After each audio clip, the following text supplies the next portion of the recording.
Hello, my friends, and welcome back. Thank you very much for being with me again today. Well, the Russians report great success. They claim they freed Kupyansk in Kharkov Oblast. Now, I don't know if that's true or not. This is what the Russians claim.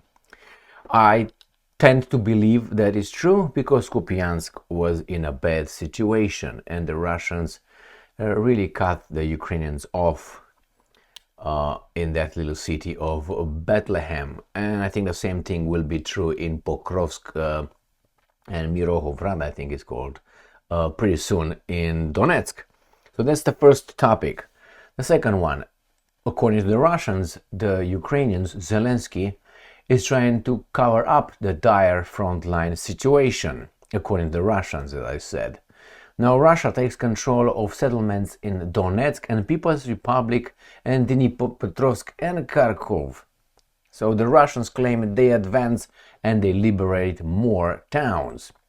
Then we have the Ukrainians claiming on one side or one hand that they block the Russian push across the railway in Pokrovsk and clears northern Myrnohrad, Myrnohrad is the same thing. Why? The location matters. And then Ukrainian forces, in another article, they claim that the Ukrainian forces block Russian attempts to advance in Pokrovsk. Mop-up operation in Myrnohrad nears completion. So the Ukrainians are reporting that they are actually pushing back the Russians. Well, and that's probably because they want to tell their masters they're going to give some good news. But on the other hand, here in Ukrainska Pravda, again, the Ukrainians say, using the DeepState, Russians advance in Pokrovsk and near several other settlements. Which one is true? We're going to find out in the next few days. Then the Russians conduct I would say, relatively massive drone attack on Ukraine. Why massive? When you launch 115 drones versus 700 drones, you understand exactly the magnitude or lack of. So 115 drone attack.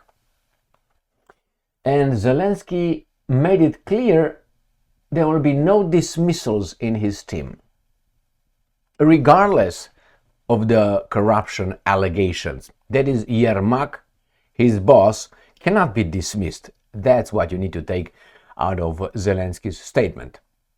So let's start with the first subject, first topic, first article, coming from Sputnik. This is very important for the Russians and not only, for the whole course of the war. Kupyansk freed. Gerasimov tells Putin during visit to Zapad Battlegroup command post. During his visit, the Russian president said all of the tasks set at the previous meeting with servicemen had been completed. Putin listened to detailed reports from commanders of the Zapad and said that situation in Konstantinovka and Kramatorsk, directions of the front and around Kupyansk, and praised the work of the units. Okay. Russian Armed Forces Chief of General Staff Valery Gerasimov informed Putin that Kupyansk, a critical rail and hub in Ukraine's northeastern Kharkov region, has been liberated. Where is that located? Well, I'll show you. No worries. So, liberated. And I will show you maps from the Russians and I will show you maps from the Ukrainians as well. So, let's start with the Russians. Let me see if I'm gonna give an refresh. Well, the Russians usually are one day behind. Here it is, and they are on the 20th, right here. Kupyansk is right here, just as a position in the far east of Ukraine. This is what the Russians claim they liberated, this town here. It was expected. These guys were already blocked, encircled, according to the Russians. I'm going to use the DeepState, which is the Ukrainian, again from the 20th. Let's see if I do a little refresh. Yeah, they still stand at 20th. We're going to go to Kupyansk. This is Pokrovsk here, Kupyansk. We're going to go to Kharkov in here. This is Ukrainian outlet. This is what the Russians say. They cleared Kupyansk right here. They took control of it. I can see here more streets, but nevertheless, this is what the, I don't know if this seems not to be Kupyansk, is on the other side of the Oxil River. So both sides, and if you see here, the darker red shows where the Russians were, and this is what the Russians claim to be. All right, so this is great news for the Russians, bad news for the Ukrainians. I personally have not found the Russians giving disinformation here through Russia Today and Sputnik. I'm not saying they're not, turning things and interpreting and so on, but when the Russians said we took control of a town, they took control of a town each and every time. And then after about 48 hours, the Ukrainians confirmed that, or let's say 3 days, between almost 2 and 3 days, the Ukrainians confirmed as well. Obviously, with their terminology, we retreated, we gave up positions, we took better position, always like in a job interview. What was your big failure? And you say your big failure, but you always turn it into something positive that you learn, and then you turn the big failure in a quality. You did something fantastic after that. This is what the Ukrainians are doing. So that's a good thing to show that even when you lost, you won eventually. All right. Zelensky covering up dire frontline situation, according to Moscow. The Ukrainian leader, again, these guys continue to call this guy Ukrainian leader. Maybe the leader of Ukraine, he's Ukrainian when I am Zimbabwean, has banned, according to the Russians, the military from admitting the loss of key towns, plural. Russia's United Nations envoy has said. Vladimir Zelensky has barred the Ukrainian military from admitting the loss of key towns to Russia. Moscow's envoy to United Nations, Vasily Nebenzia, has said. I mean, this is ABC 123. What do you want them to say? Hey, it's all lost. Let's do whatever you want. Like Adolf said in his bunker. This is being done to hide actual situation, correct, on the ground in the hopes that the flow of Western aid to Kiev remains unhindered, he suggested. Well, the thing is, the Ukrainians many times said, when the Russians conducted missile and drones attack on Ukraine, we destroyed many, but some of the missiles, Russian missiles, hit the targets. Give us more air defense systems. So they admitted that some Russian missiles successfully, passed the air defense systems, the American air defense system, or whatever air defense systems they have, Western ones, and then with the next sentence, give us more. That's why they passed them, because we didn't have enough to cover the entire area. Therefore, here they can say, we lost because you didn't give us enough weapons and enough support. Give us more. And the Westerners will be, yeah. Oh, the Holocaust? Okay, we're going to give it to you. Not Holodomor, the Holocaust. You know why. So on Thursday, the chief of Russia's general staff, Valery Gerasimov, told Putin that Russian forces have liberated the key logistic hub of Kupyansk in Ukraine's Kharkov region. The Ukrainian general staff, however, has claimed that the city remains under the control of Kiev's troops.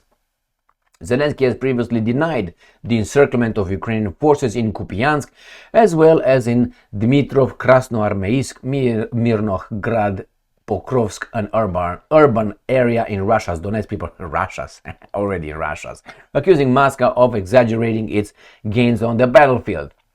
During the speech at the United Nations, Nebenzia insisted the situation on the front line for Ukraine remains dire, if not catastrophic. Russian troops are successfully advancing on essentially all fronts. Despite the encirclement of a significant number of Ukrainian troops, massive losses, forced mobilization, and threats to civilians, the head of the Kiev regime forbids acknowledging the loss of cities, orders his troops to hold their position until the last soldier, and bans retreat. I think this is correct, what this guy says.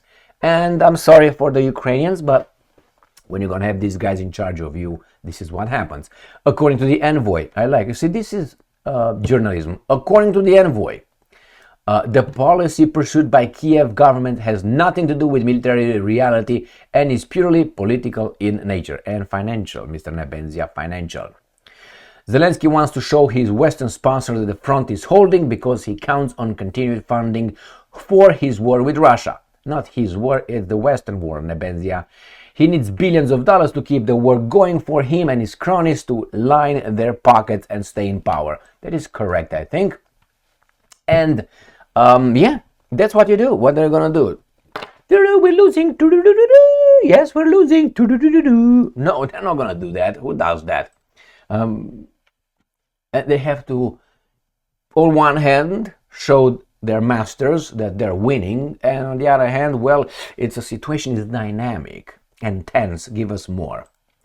Next, Russia takes control of settlements in Donetsk People's Republic, Dnepropetrovsk, and Kharkov regions. Didn't say anything about Zaporozhye or Kherson. Where are those located? The Russian says we took over right here in Kharkov. We did in Dnepropetrovsk, they said, and we did in Donetsk People Republic. So they did obviously in this area where Krasnoarmeysk, Pokrovsk is located. They also advanced big time right here in the north, right here. That's big time advancement by the Russians, and they also entered, as you can see, in Dnepropetrovsk. This is Dnepropetrovsk, this is Zaporozhye, this is Donetsk. So the Russians are advancing over there, obviously with the intention to have a good negotiation later. All right, next one. Ukraine blocks Russian push across railway in Pokrovsk, clears northern Myrnohrad. So these guys claim, this is the first claim, which I think contradicts the other claim. Russia push across railway in Pokrovsk. All right, this they say. Let me just. Ukraine defense continue to hold designated lines in the northern part of Pokrovsk in Donetsk Oblast. In the northern part of Pokrovsk. So these guys say that they hold the line in the northern part of Pokrovsk, in this right here. But let me go to the Ukrainians themselves. Okay, this is the DeepState. So this is Ukrainian media. All right, and they say right here that they still hold positions in Pokrosk, in North Pokrovsk. Where goddamn are you holding it? The Russians claim this, and this is already accepted. So the Russians claim they took actually the northern positions. You see northern positions? Where are they? Where are the northern positions? They're done. Done. All right. Now, and then they said Myrnohrad right here. Myrnohrad. God damn it. All right. This is a mop-up operation. But look where this is. What do you think? This is done. This is done. But the Ukrainians claim that. And positions south of the railway crucial to future liberation operations. Did you catch that? Crucial for future liberation operations. What are they talking about? The Russians claim they liberate everybody. Right there. Kupyansk free, liberated. All right, next one. Ukraine forces block Russian attempts to advance in Pokrovsk. Mop-up operation in Myrnohrad nears completion. Who's conducting the mop-up operation? The Russians or you? So this is what I showed you a little while ago in the other map. I will come back to it. Myrnohrad right here, mop-up operation, and this is where the Ukrainians claim they still hold positions right here. And that is right here. They still hold positions here, and they liberated or mop-up operation here. I think that's delusional, but nevertheless, let them dream. Let them dream. On the other hand, this is again from the 21st of November. This is today. Russians advance in Pokrovsk and near several other settlements So the Russians advance in Pokrovsk, but the Ukrainians here on the other article, which is still from the 21st of November, they said they blocked the Russians. So is it from the same day, the same Let's see if the other ones are 21st as well. Yeah, the other ones are 21st. The Russians block, blah, blah, blah. The Russians forces block, block, block, block. And we find out the Russians advance in Pokrovsk. But they're blocked. All right. And let's see what the Russians did last night. And they launched 115 Russian drones. And the Ukrainians downed 95. So 20 drones reached the targets, maybe? Air Defense Forces destroyed 95 out of 115 drones used by the Russia to attack Ukraine on the evening of November 20th. And this is the evidence. And these drones were launched from the same usual suspect: Kursk, Oriol, Myrnohrad, Primorsko-Akhtarsk, Svardieskiya, temporarily occupied Crimea, and about 7 pop-up. Okay, so they launched them, the Russians launched them from north, right? Kursk, Oriol, Myrnohrad right here, I think it was. Then we got Primorsko-Akhtarsk, which is south of Yeisk, right here. And you got from the Crimean Peninsula from this. So the Russians again attack from north, northeast, east, southeast, and south. And let's see what the Ukrainians claim they did. Where are we? We are here. They said they destroyed 95 out of 115. Ukrainian air defense repelled Russia's 115 drone assault. Good for you. Let's see if anything else these guys say. Well, civilian infrastructure, obviously, and private households in Chernihiv, Dnepropetrovsk, Kharkiv, and Odessa Oblast suffered the most damage. So Chernihiv, Dnepropetrovsk, Kharkiv, and Odessa. So that is Chernihiv, Dnepropetrovsk, Kharkiv. Chernihiv, Kharkiv, Dnepropetrovsk, and Odessa. These are the 4 locations where the Ukrainians claim they sustained, the civilian infrastructure sustained more damage. So Odessa right here, Dnepropetrovsk right here, Kharkiv right here, and Chernihiv, or Chernigov, however we want to pronounce it. And then we're going to go to Mr. Zelenskyy, who says, according to Ukrainska Pravda, Zelensky made it clear there will be no dismissals in his teams. And here is the weasel. Ukraine has been led by a group of plunderers, and that's exactly what they are hoping to do in Russia. They did this in Russia, and they called it Soviet Union, since 1918 to about 1965, maybe 60. And that's done. But they found a way to change that by the fall of the Soviet Union, orchestrated by, in 1991, Russia became again Russia, and they are back in business, plundering more than ever the Russian people and their resources. And since 1993, about 1993, they took over with the help of their bankers in the West. They took over Russian citizens. Citizens doesn't mean you are Russian, you know what I mean? Like others who live in other countries, and just because they speak the language, or even if they were born over there, genetically they are not Russian.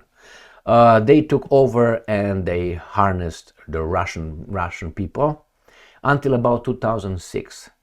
That was when Vladimir Putin got rid of all of them.